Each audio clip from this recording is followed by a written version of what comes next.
Assalamualaikum warahmatullahi wabarakatuh. Salam sejahtera untuk ibu dan bapak semua. Pada saat ini saya ingin berbagi dengan ibu dan bapak tentang pengembangan kompetensi. Di dalam pengembangan kompetensi ada komposisi dari pakar teori pengembangan sumber daya manusia, Human Resource Development, yaitu Michael Lombardo, bahwa ada komposisi pengembangan kompetensi, yaitu 10%, 20%, dan 70%. Ibu dan bapak sekalian yang berbahagia, saat ini kita akan bahas masing-masing komposisi tersebut. Komposisi yang pertama, 10%, adalah pelatihan atau training.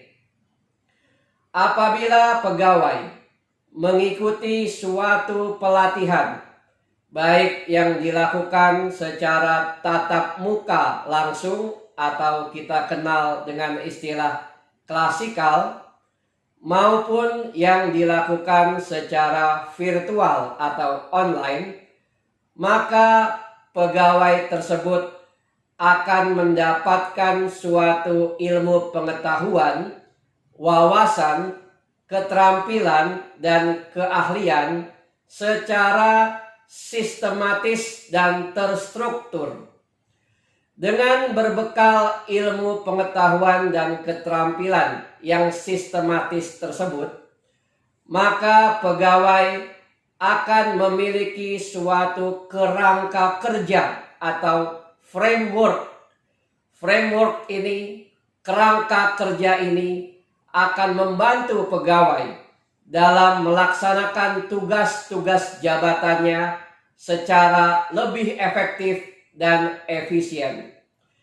Ibu dan bapak sekalian, pelatihan sangat penting karena biasanya pelatihan itu diselenggarakan dengan cara metode kurikulum atau memiliki silabus yang jelas tentang butir-butir mata ajaran yang diselenggarakan dalam pelatihan tersebut.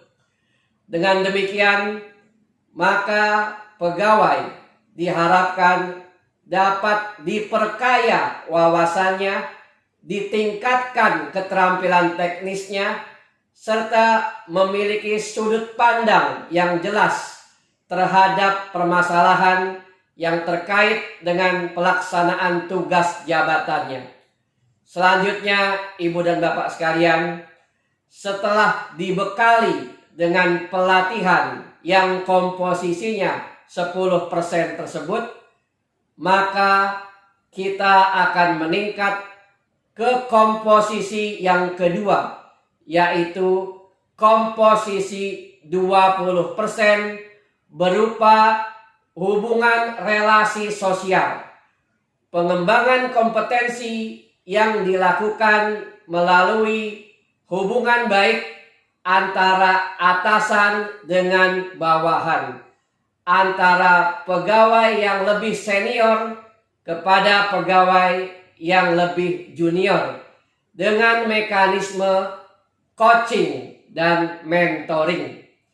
Perbedaan antara coaching dan mentoring, bahwa di dalam coaching maka atasan berperan sebagai seorang pengarah, seorang yang memberikan panduan, seorang yang memberikan bimbingan melalui pertanyaan-pertanyaan yang menstimulasi, pertanyaan-pertanyaan yang menggugah, pertanyaan-pertanyaan yang memberikan motivasi kepada pegawai untuk meningkatkan kinerjanya. Selanjutnya, dalam mentoring, maka atasan atau pegawai yang senior memberikan ilmu, memberikan pengalaman, memberikan keahlian yang dimilikinya untuk dapat diajarkan kepada pegawai bawahan atau pegawai juniornya. Dalam hal ini, seorang mentor dapat dipersamakan sebagai seorang guru dalam praktek kerja. Itulah Ibu dan Bapak sekalian. Setelah mendapatkan pengetahuan yang sistematis dari training, maka akan diperkaya dengan komposisi 20%, yaitu relasi sosial dalam bentuk coaching dan mentoring. Sedangkan komposisi yang terakhir adalah komposisi yang paling penting, karena komposisi ini prosentasenya paling besar di antara 3 komposisi pengembangan kompetensi, yaitu sebesar 70%, berupa tugas-tugas yang menantang, tugas-tugas yang menarik, challenging job. Bagi pegawai yang menerima tugas-tugas yang menarik, tugas-tugas yang menantang, akan meningkatkan kompetensinya. Learning by doing, belajar sambil bekerja, on the job training, melalui magang, melalui benchmark, melalui data sharing, melalui pertukaran pegawai. Tugas-tugas tersebut akan membuat pegawai menjadi lebih terampil dalam memperkaya tugas jabatannya.